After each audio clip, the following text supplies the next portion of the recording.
شروع کرتی ہوں اللہ کے بابرکت نام سے جو انتہائی عالی رتبہ اور بہت جلیل القدر ہے۔ اسکیری اردو ٹیلز کے سبھی معزز ناظرین کو میں اپنے چینل میں ویلکم کرتی ہوں، اور آج کی اسٹوری جو میں آپ سے شیئر کر رہی ہوں یہ ہارون آباد کی قبرستان کی ہے۔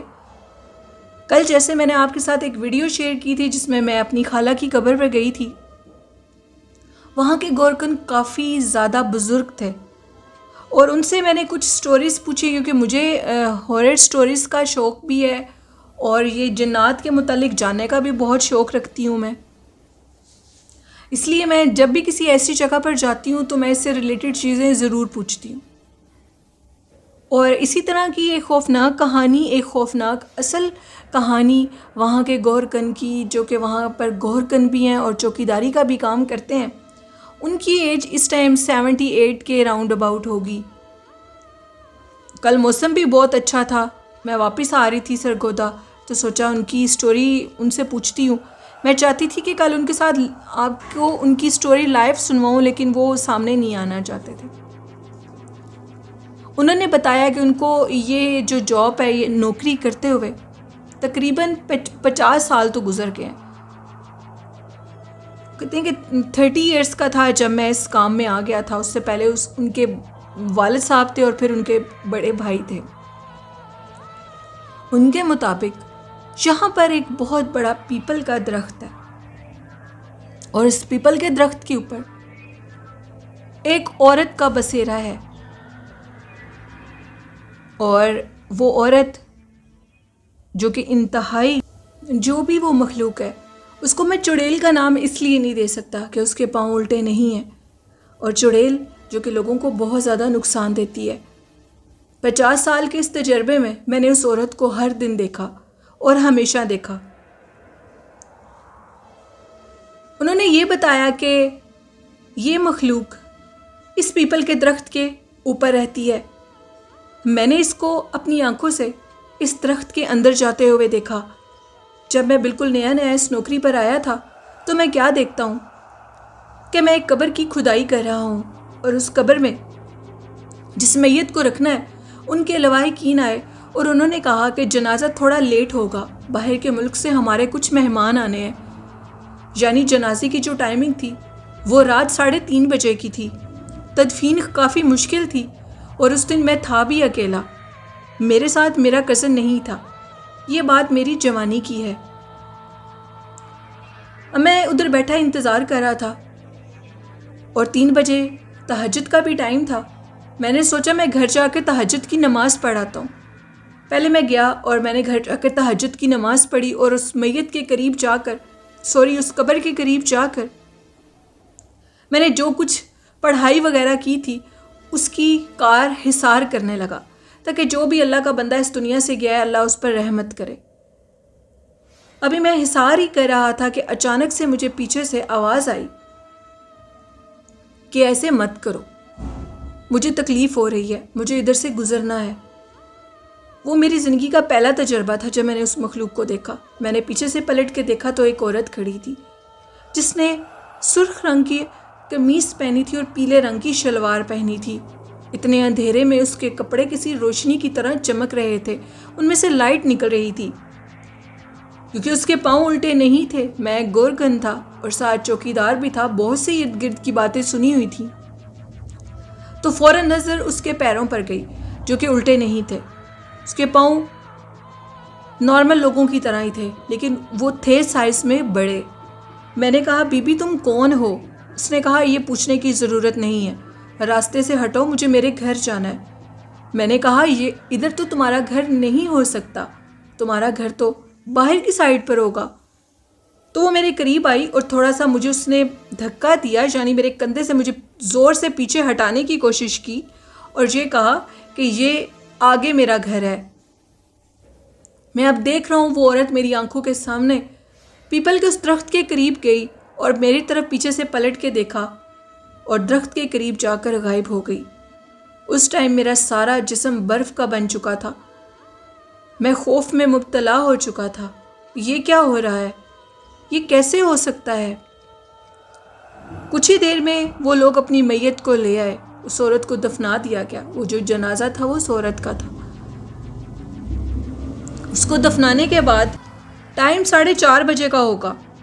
میں اب اپنے گھر جا رہا تھا۔ فجر کی اذانیں ہونے والی تھیں۔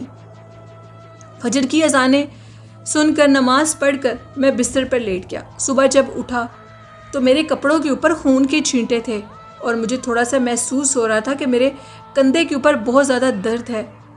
جیسے میں نے اپنے کندھے کو دیکھا تو مجھے ادھر کچھ محسوس ہوا۔ میں نے اپنے بیٹے سے کہا کہ اٹھو اور مجھے دیکھو۔ میرا بیٹے کی عمر اس ٹائم 10 سال تھی۔ اس نے مجھے دیکھا اور یہ کہا کہ آپ کے کندھے کے اوپر ایک ہاتھ کا نشان ہے۔ میں کافی حیران ہوا کہ وہ ہاتھ کا نشان کہاں سے آیا ہے۔ تو میں نے سوچا کہ رات کو وہ عورت میرے قریب سے گزری تھی، اسی کے ہاتھ کا نشان ہے، یعنی وہ ایک غیر مرئی مخلوق ہے۔ مجھے اب اس سے بچ کے رہنا ہوگا۔ اس دن کے بعد اس کے راستے میں آنے والی قبر کے قریب جب بھی میں صفائی کرتا تو مجھے کوئی آواز آتی تھی اس کے گزرنے کے ٹائم پر، اور اسی ٹائم میں وہاں سے ہٹ جاتا تھا۔ میری آنکھوں کے سامنے وہ عورت ادھر سے گزرتی تھی۔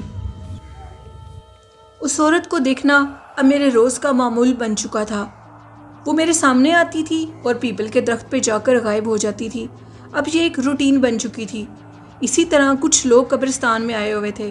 ان کے مطابق وہ شام کے ٹائم ادھر آئے اور انہوں نے مجھے بتایا کہ ہم جیسے ہی قبرستان پہ آئے تو مغرب کی اذانیں ہونے والی تھیں۔ ہم نے دیکھا کہ سرخ جوڑے میں ایک عورت ہے اور ہمیں یہ کہنے لگی کہ اس ٹائم قبرستان میں مت آیا کرو، اس ٹائم قبرستان میں آنا خطرے سے خالی نہیں ہے، آئندہ قبرستان میں مغرب کی ٹائم پر مت آنا۔ اور ہم نے دیکھا کہ وہ عورت اب خاموشی سے چلتے ہوئے دور ایک درخت کے قریب جا رہی ہے۔ ہم کافی حیران ہوئے، اتنی رات کو مغرب کے ٹائم پر یہ عورت ہمیں تو منع کر رہی ہے قبرستان میں نہیں آنا، اور خود ادھر کیا کر رہی ہے؟ اندھیرا بالکل ہو چکا تھا اور وہ عورت اندھیرے میں اس درخت کے قریب گئی اور غائب ہو گئی، یا پتہ نہیں کس جگہ پر گئی۔ انہوں نے مجھ سے پوچھنے کی کوشش کی تو میں نے ان کو بتایا کہ اس قبرستان کے اندر ایک عورت غیر مرئی مخلوق کا بسیرا ہے جو کہ لوگوں کو نظر آتی ہے۔ ہارون آباد کا وہ قبرستان انتہائی قدیم اور پرسرار ہے۔ یوں مانو کہ یہ قبرستان 100 سال پرانا ہے۔ اس کی صفائی کا بہت خیال رکھا جاتا ہے۔ جب بھی قبرستان کے اندر کسی قسم کا کوئی بھی لوگ آ کر کچرا ڈالنے کی کوشش کریں، جیسے کہ اپنے لواحقین کی قبروں کے اوپر آ کر لوگ پھول ڈالتے ہیں مرحومین کی قبروں کے اوپر، تو ان کے وہ جو پھول ہوتے ہیں جس شاپر میں ہوتے ہیں لوگ ادھر ہی پھینک دیتے ہیں۔ تو اسی طرح ایک واقعہ یہ بھی تھا کہ ایک شخص ہمیشہ قبرستان آیا کرتا تھا اور اپنے پیاروں کی قبروں پہ پھول ڈالا کرتا تھا۔ اسی طرح اس نے ایک دفعہ پھول ڈالے اور وہ اس شاپر کو ادھر ہی پھینک کر باہر کی طرف جانے لگا، تو وہ عورت اس کے سامنے نمودار ہوئی اور یہ کہنے لگی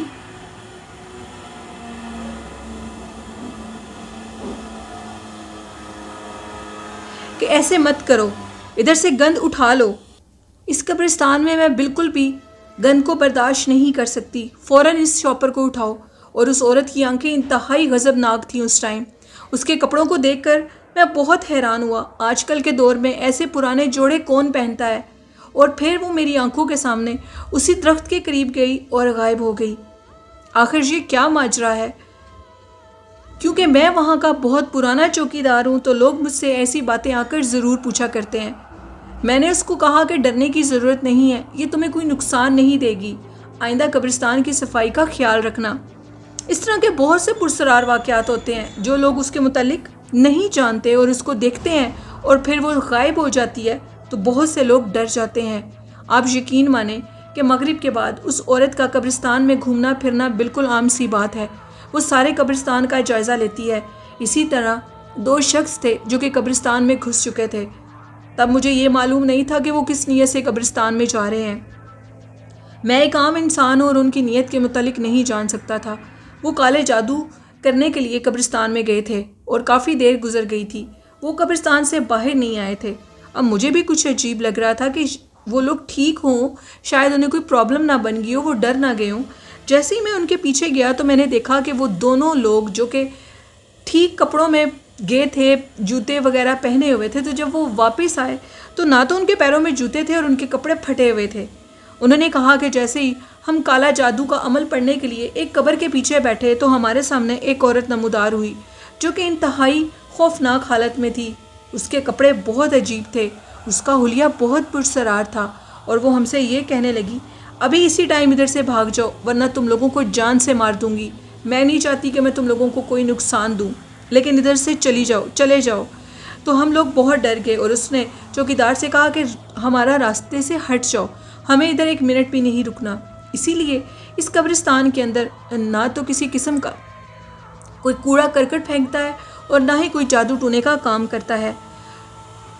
میرے سے پہلے جو میرے والد صاحب تھے ان کے مطابق اس قبرستان کے اندر ایک بزرگ عورت ہے, وہ روح ہے, چڑیل ہے, جو بھی ہے یہ تو اللہ ہی بہتر جانتا ہے, لیکن وہ اس قبرستان کے اندر اپنا بسیرا رکھتی ہے اور کسی کو بھی ادھر کوئی غلط کام نہیں کرنے دیتی. پراپرلی وہ قبرستان کا جائزہ لیتی ہے اور مغرب کی اذان کے بعد ادھر نمودار ہو جاتی ہے. بہت سے لوگوں نے اس کو پیپل کے درخت کے نیچے بیٹھے ہوئے بھی دیکھا ہے. بہت سے لوگ بہت سی کہانیاں منسوب کرتے ہیں کہ اس قبرستان کے اندر کسی عورت کو مار دیا گیا تھا اور اس کو اسی پیپل کے درخت کے نیچے دفنا دیا گیا تھا. کچھ لوگوں کے مطابق ادھر وہ ویسے ہی کوئی روح گھومتی ہے, اس کی بھی قبر ادھر ہے, اس کی قبر کے اوپر کسی نے درخت بنا دیا تھا اور اس کی قبر ختم ہو گئی ہے, اسی لیے وہ لوگوں کی قبر کا بہت خیال رکھتی ہے. یہ واقعہ سن کر میں بھی میرے لسنرز کو میں یہ بتانا چاہتی ہوں کہ بہت زیادہ ڈر گئی, کیونکہ میں اپنی خالہ کی قبر سے تب باہر نکل چکی تھی. قبرستان کے اندر سے جو ان کی جگہ بنی ہے ادھر سے میں باہر نکل چکی تھی اور میرے گھر والے گاڑی میں بیٹھے میرا ویٹ کر رہے تھے اور میں اپنے کزن کے ساتھ ادھر یہ ان کا سارا واقعہ سن رہی تھی. انہوں نے مجھے اور بھی بہت سی سٹوریز بتانی تھی, لیکن ہم لوگوں کو سرگودا کے لیے ٹریولنگ کرنی تھی اور جلدی نکلنا تھا ادھر سے. دیٹس وائی میں اور زیادہ ان کی باتیں نہیں سن سکی. انہوں نے مجھے اور بھی بہت کچھ بتانا تھا اس کے متعلق, اور جو کہ میں اپنے لسنرز کے ساتھ شیئر کرنا چاہتی ہوں. انشاءاللہ نیکسٹ جب بھی میں ادھر جاؤں گی اور ان کو قائل کرنے کی کوشش کروں گی کہ وہ لائیو آپ کو آ کر اپنی ساری سٹوری بتائیں اور بھی واقعات یہ آپ کے ساتھ شیئر کریں. تو یہ تھی میری کہانی لسنرز. اتنے دن آپ کے ساتھ سٹوری شیئر نہیں کر سکی, میں اپنی سسٹر کی طرف گئی تھی جس کی وجہ سے میں بہت بیزی تھی اور آپ کے ساتھ سٹوریز شیئر نہیں کر سکی. اب آپ کے ساتھ ریگولر سٹوریز بھی شیئر کروں گی اور آپ کو سب جو بھی میرے لسنرز کی سٹوری رہ چکی ہیں وہ بھی شیئر ہوں گی. اور یہ کہنا چاہتی ہوں کہ جیسے 12 ربیع الاول ہے اور اس کے علاوہ بھی ہمارے لیے, ہمارے حضور پاک صلی اللہ علیہ وسلم کے لیے ہر دن ہی 12 ربیع الاول کا دن ہے.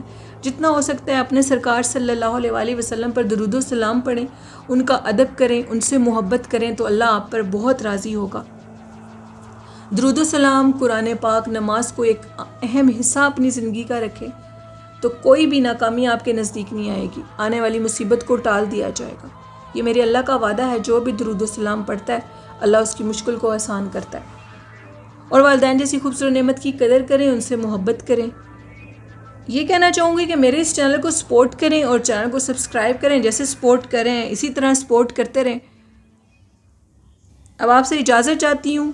اپنا اور اپنے اہل خانہ کا, اپنے والدین کا بہت سا خیال رکھیے گا اور مجھے بھی دعاؤں میں یاد رکھیے گا. اللہ حافظ. اللہ نگہبان.